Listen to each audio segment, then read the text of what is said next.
Hello and welcome to the 8th episode of the Cat Knits podcast. This is a knitting podcast where I chat about all the things that I've been up to with knitting. It is supposed to be a monthly podcast, but I have fallen a bit behind, and I'll get into that as we chat. My husband actually just recently did some ikebana, so I thought I would include that in the shot, and I'll talk a little bit about that as well. Basically, the reason why I haven't been doing too much knitting is because I've been hiking the Pacific Crest Trail. It is a 2,600 mile trail that goes from the southern end of California up through Oregon and Washington, and then ends just outside, just at the Canadian-US border, outside Manning Park, which is about a 1.5 hour drive from my home here in Vancouver.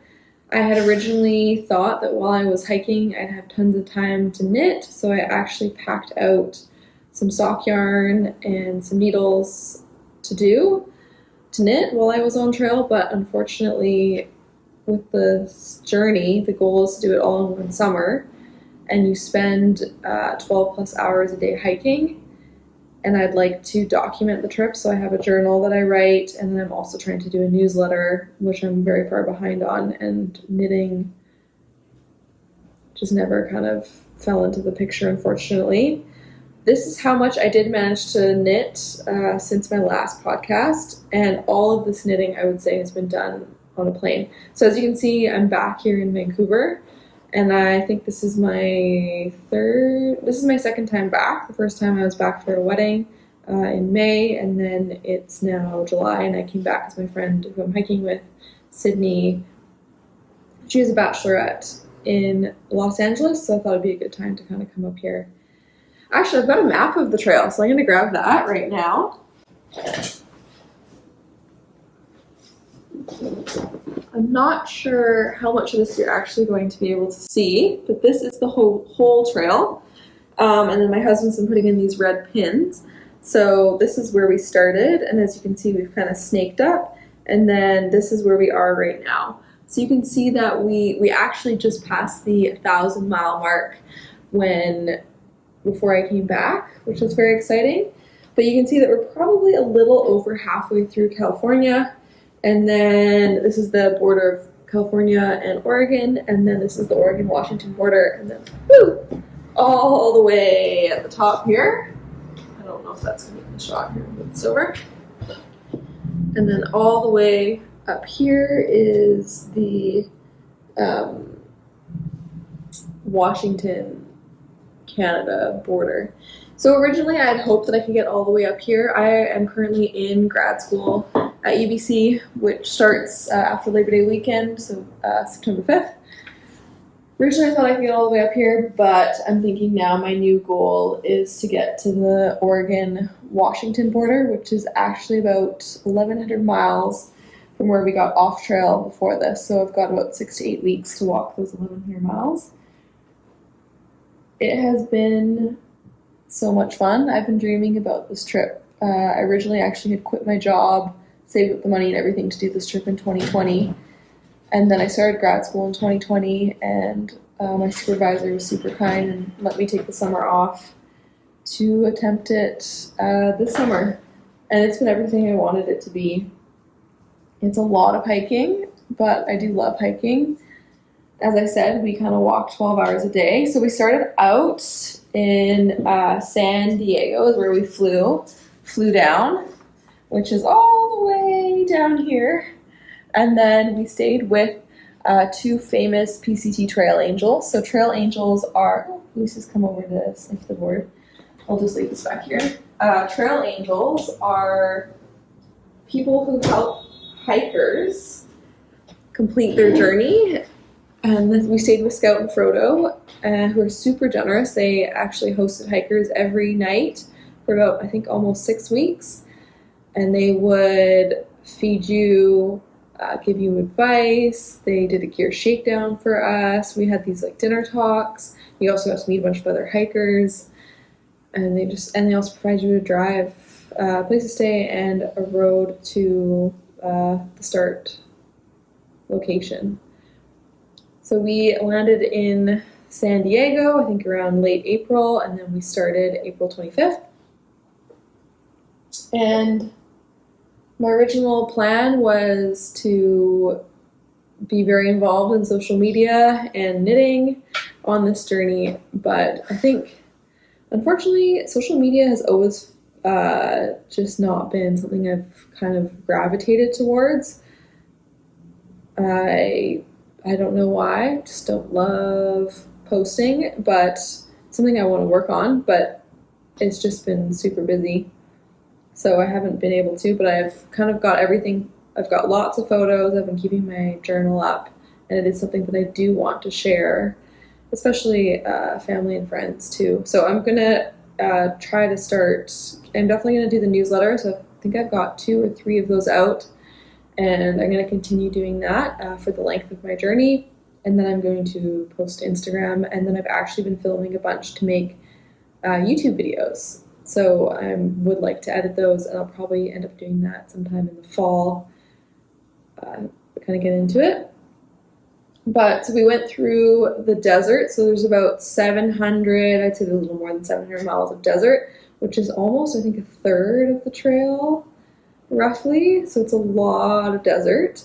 That was an adventure in itself. So both Sid and I are from Vancouver, which is a cold, wet, moist climate. Definitely no lack of water because we have no lack of rain. So when we were hiking in the desert, it was just beautiful cactus that we had never seen, and they were also starting to bloom. Beautiful sand, mountains. Also, I didn't realize how diverse the desert area of California is. So we'd go through kind of like low shrub regions with like huge cliffs. Then we'd go through like desert, so just straight sand, Joshua trees. There'd be a little bit of forest. There's actually a lot of tall mountains in Southern California. So we were spending, just siren going by, perks of being in the city. But we were, there's quite a few mountains that you go up. So, still going by. But there is like the San Juan mountains, which includes, I think it's San Juan, which includes Mount San Jacinto, which is just outside of Wrightwood, which is a very cute mountain town. And then, so we kind of climbed up there, I think, to almost like 9,000 feet. And while we stayed there, we were there probably mid-June. We slept above 9,000 feet next to snow. That was a really cold night. One thing we didn't also realize is that Southern California has a lot of wind. So because there are these huge mountains, and then there's the Mojave Desert, which sits behind the mountains, what happens is as the heat rises, it creates like this vacuum. So the heat in the desert, so you imagine this is the mountain range, this is the desert, oh here we go, mountain range desert. So as the heat rises in the desert, it pulls the air begins to rise, which creates a vacuum, and then it pulls air from the ocean into the desert to fill that vacuum, and that creates these wind tunnels around this mountain range. And this, so like in Southern California, there's also the Sierras, which is where the John Muir Trail is, which is a very famous, I think National Geographic named it the #1 trail in the world. And those mountains are, we went over many passes that were above 11,000 feet, and you're almost always between, camping between 8 to 11,000 feet also. So huge mountains, hot desert, creates all these wind tunnels. So as you come down San Jacinto, you're then going up, I believe the next stop was Big Bear. And in that valley, so we go from like 9,000 feet all the way down to like 2,000 within like a day or so, and then we go back up again. And that is considered, I think, the windiest place in the US, which we definitely felt. And then we continue through Big Bear, which is another mountain town, and then you go down. And I think in Big Bear, after that, there's Mount Baden-Powell, which I believe is over 9,000 feet. So then it'd be very treed, and then you'd go down again. So we would kind of go up and down, especially because when you are walking north, you're crossing highways and stuff, and you're going through passes, and typically where the highway is like the lowest point, and then we kind of go up and down. In the desert, there is as you can imagine, waterless stretches. So water really dictated a lot of our trip. Water and heat. So we would wake up super duper early. Like we started waking up at 3:45 in the morning at the beginning of it, just so that we could get a lot of our hiking done before like 11 to 12 o'clock. And then we would take a break from about 12 to 5 to wait out the heat, and then we'd start hiking again around 4 or 5 o'clock until kind of around 6 or 7 ish in the evening. And the other thing we were trying to do is get between water sources. So there can be, near the end, almost one of the last sections of the desert is considered the driest section. And I believe we had almost 20 miles between each water for like 5 days. So it was pretty brutal. So I think I was carrying about 5 liters of water during those sections. The nice thing is that when you start out, the first section, which is 20 miles, is brutal. That was, I think, some of the hardest days that we had. That was the first 2 days, just the heat. It's also, I think, around a 15-mile water carry. And of course, so we were carrying 6 liters of water. 6 liters of water is 15 pounds. And it's also your first time, and you're climbing up and over, and it's hot out, and you can't find shade because, keep in mind, some parts of the desert, the bushes are only like this big, so we're crawling into a bush that's spiky to get a little bit of shade. But kind of as you get going, you begin to kind of pick up your mileage. So we started doing about 10 to 15 miles a day, and then by the end of the desert, we could comfortably do probably mid-20s, and then our longest day has been 27 miles, which is over a marathon. I think it's like 45 kilometers or something around there. And then after the desert, we then entered the Sierra Nevada, which is kind of, as I mentioned, it's the John Muir Trail, and that is where you walk through alpine scenery, so much water. I think that's where California or Los Angeles gets like, I can't remember what the stats were, but a huge percentage of their water basically comes from this one mountain range. And that's because it's so high up that it snows. And it snowed while we were there. And we were there mid-June to early July. And that was just gorgeous. Basically, you're going up and over these passes almost every day. And these passes are about anywhere between, I'd say they were below 11 to 13,000 feet. And as we would say, our day would start by going up, and then we'd go down. And so we just basically go up and down, and we enjoyed, there was some lakes, which I swam in one and attempted to swim in the other. And it was just gorgeous. Wildlife-wise, we haven't yet to seen a bear or a mountain lion. We've seen tons of snakes. There are rattlesnakes in the desert, so we saw, I think, 3 rattlesnakes. And lots of other snakes. I got to see the like red, yellow, black, white one. Tons of lizards, tons of little bunnies, and then in the Sierras there's tons of deer, white-tailed deer, I think. I don't know, but they're smaller than the deer that we have up in BC. Yeah, it's been an adventure. It's just been a lot of fun. I think some things that have been surprising is just, I thought I would have free time, mental free time, and like kind of more physical free time, but so much, every time we're in town, we're focusing on, there's all these like errands that we need to do. So we do laundry, showers, we need to figure out where we're going next, how much food we're going to need to bring, where are we going to get the food, what gear are we out of, how are we going to find that, how are we getting back to trail? Is there anything that we think about moving forward? It just kind of, and then of course I want to call my husband, check out my emails, talk to family and friends, and basically all of that takes up our time. And then when we're on trail, that's when we can kind of relax. But like I said, we're doing about 12 hours of walking. And when you're exercising and it's hard, you're not really focusing too much more than on what the next step is. It's like every step I'm just thinking like, holy crap, I'm tired. I can do this. One more step, 2 more steps. Okay, I've got half an hour more, and then I can take a break. Okay, I got 20 more minutes more. So there's a lot of that. I have been listening to Harry Potter, and I'm now in the 7th book, and that has been wonderful. I have had a bit of free time. I'm really trying to focus on, I really want to graduate in around Christmas time if I can.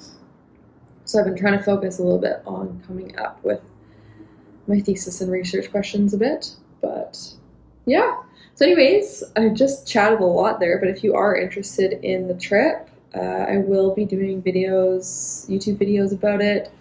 And I've got that newsletter, which is on my website, which I will include in the description below. It's catknits.ca.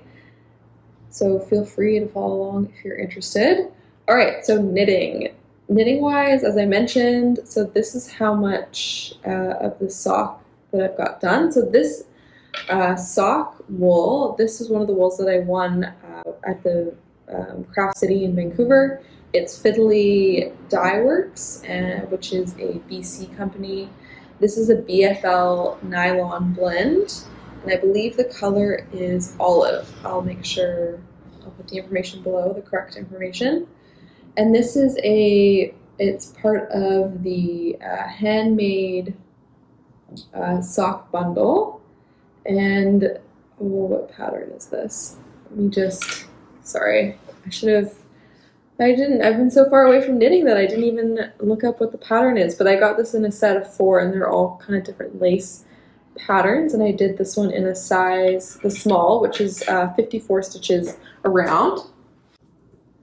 But, so I've been loving working with this yarn. I do find it seems like, I mean, this is only the 2nd time I've worked with the BFL, but it does seem to be a little bit more of a squishy yarn. And this pattern calls for a size 1 needle, which is making like more of a dense fabric, which honestly it feels pretty durable and cozy and soft. Let's see, here we go. I'm just going to go to my purchases. And this is the 3rd pattern I have made in the set of 4. Yeah, it's called the Handmade Sock Society. It's by Helen Stewart. And this one that I'm doing right now is the, I believe it's the Cornish cream tea. Yes, it is. And it involves knitting 4 together at some points. And that has been a little bit of a challenge on these mini needles. So this is using my Chiagu interchangeable set. And I believe this is the 2-inch tips, and probably I've got the, whatever would make this 9 inches around. So 9 minus 4 is 5. So probably a 5-inch cable, which I think is maybe the smallest cable that they give you, and then the bigger cables allow you to do bigger stuff. I am making these for a friend, and so far, yeah, it's been fun. I also love the idea of trying to knit all the patterns that I've purchased, which it turns out, I didn't really realize this, but when you kind of collect yarn and you collect patterns, and it bugs me that I have all this extra yarn and these extra patterns, but yet whenever I am on Instagram or Ravelry, I tend to buy patterns, and then I tend to buy more yarn. It's one of life's things. But yeah, great patterns. I've loved them.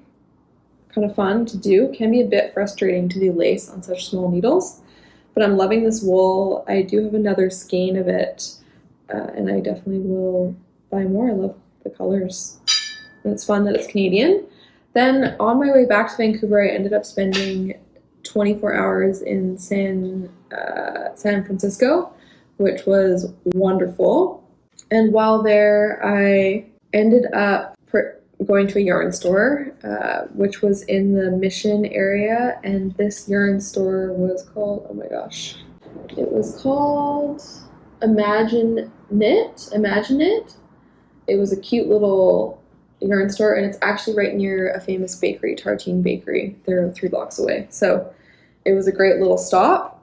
I ended up picking up this self-striping yarn, and it is uneek fingering, and it is completely 100% merino, and these socks are for me, which is exciting. This is my first time using self-striping yarn, and this is by Earth Yarns, and it's hand dyed, and for each purchase, each ball, they plant a tree, and it's 100 meters for 400 meters for 100 grams, which I think is kind of your typical weight of yarn. And I ended up doing a size 2 needle for this, which I'm just starting to get into socks. I mean, I've knit a few pairs, but it takes a while to kind of start things to start clicking. And I think that this maybe, I think I might like a smaller needle. I think I am more of maybe a 1.5 or a 1. It does go faster. It's hard to show, but the gauge is visibly larger, and it's softer. It's a little more drapey, but I don't know if that's what I want in socks. I found it interesting because although it's self-striping, it actually goes between 2 colors, and then it kind of switches to another 2, and then I'm actually just at the point now where I'm going to start alternating between another 2. I don't know yet how I feel about that. I think it's definitely fun in the sense that it keeps me going because I want to see what the next 2 colors that I'm going to be alternating with. I think that's something I love about color changing yarn, is it adds, when you're doing something simple like stockinette, it adds that intrigue and excitement and that kind of drive to continue knitting, which I love. So in that sense, it's a lot of fun. The yarn is soft and cozy, and I'm happy to be knitting a pair of socks for myself. I think it'll also be kind of fun because although they'll be of matching color tones, I don't know if they're actually, when I make 2 of them, if they're going to have the same colors in them at all, which is also fun. So yeah, I mean, the yarn is soft, cozy, and it's kind of fun about the colors. So this has been nice. This is what I picked up in San Francisco, and then this is how much I've knit since I've been back. And it's just been fun. It's been fun just to go for it. So my last episode I asked about any heels, and someone mentioned, I wanted to give a shout out it was Liz Frierson. She said to try a shadow wrap heel, and I did, and I understand why she loves it. It was awesome to do. It involves doing short rows. There are so many benefits, like you don't have to count stitches, you don't have to pick up stitches, and it seems to be great. The only thing I think I would want to do maybe in the future is add that typically on the gusset heels you kind of do like a slip stitch, just to make this area a little denser and a little tighter, maybe a little more durable. I was thinking that might be a fun addition. Just put that away. To this, so I'm definitely going to try this heel again, and I'm also want to see how this wears out. So this is my first pair of 100% merino, so there's no nylon in this, so I'm kind of curious to see how it goes. I think these are going to be great kind of cabin socks. Yeah, and when I was in San Francisco, I also picked up a pair of 9-inch circulars so that I could knit on the plane. Oh, excuse me. And I ended up getting the Knitter's Pride Zing, and this is a size 2, which is the 2.75 millimeter. And I ended up casting on 56 stitches for this, and this I'm just doing my own pattern. I just, for the shadow wrap heel, I ended up doing, I think, 11 double stitches, which then left me with, I can't do the math, 22. I think it was like 10 or so stitches in between. But it was quick, it was fun. I'm definitely going to try that again.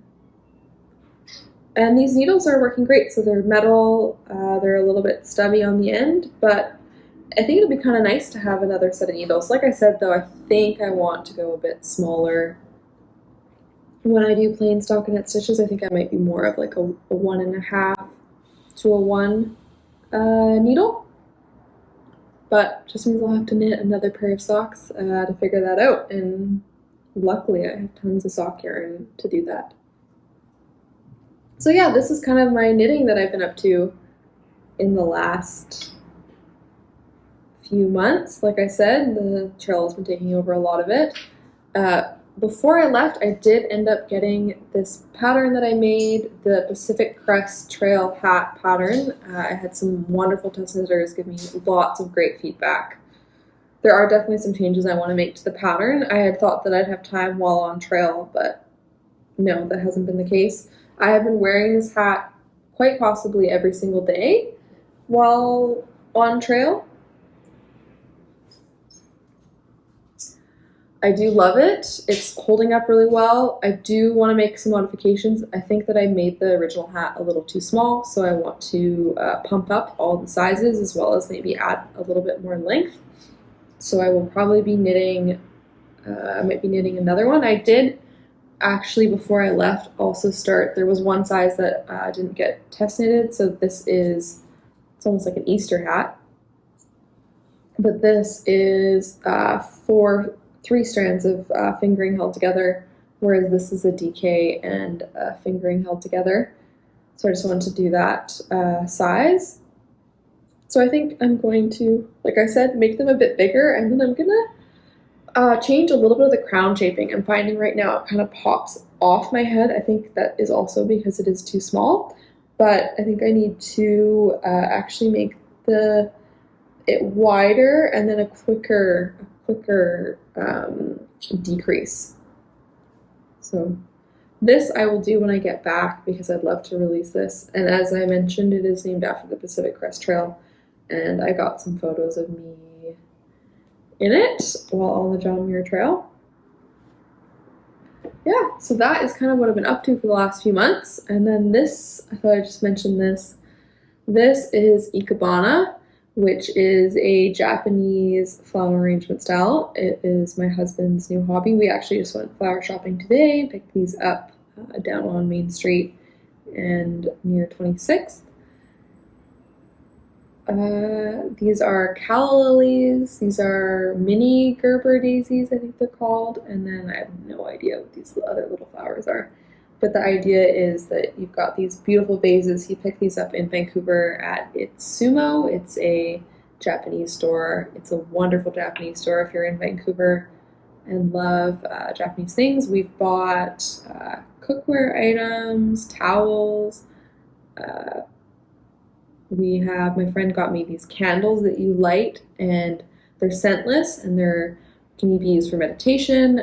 We use them for studying, so I think they last 45 minutes. So it's almost like a Pomodoro, just like a timer.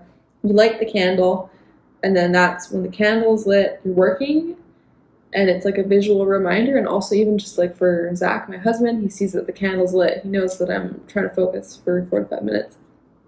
And I find when I'm struggling, which is often with concentration, it's a great way to kind of pull me back in. I love them. They're scentless. So that's one thing that they have that I love. They also have incense, and they have these beautiful vases and all the stuff to do with Ikebana, so clippers, and there's these weights that sit in the bottom of these bowls that you stick your flowers in, and that's how they stay upright. But as you can see, we've got 3 different vases here, and I think this little one up here is actually my favorite. But it's I've always loved flowers. They're kind of my treat sometimes when I go grocery shopping and there might be some flowers on sale. I'll pick up a bundle. But Zach also will cut wildflowers on like park property, and sometimes he'll find twigs on the ground and arrange those. But it's been fun. It's kind of a cool hobby that I didn't know existed. Yeah. Well, that's everything that's new with me. I just wanted to give an update and explain why I haven't had any videos out lately. And also, not much knitting, but I'm excited because this fall I actually managed to find a way to make my thesis about knitting. And yeah, maybe I'll share a little bit about that later on. And I'm excited I'm excited to get back out there and to get back to hiking. Thanks so much for joining. I really appreciate everyone that listens and hope everyone's having a great summer. And I'll be probably releasing a new video in September. Thanks. Bye.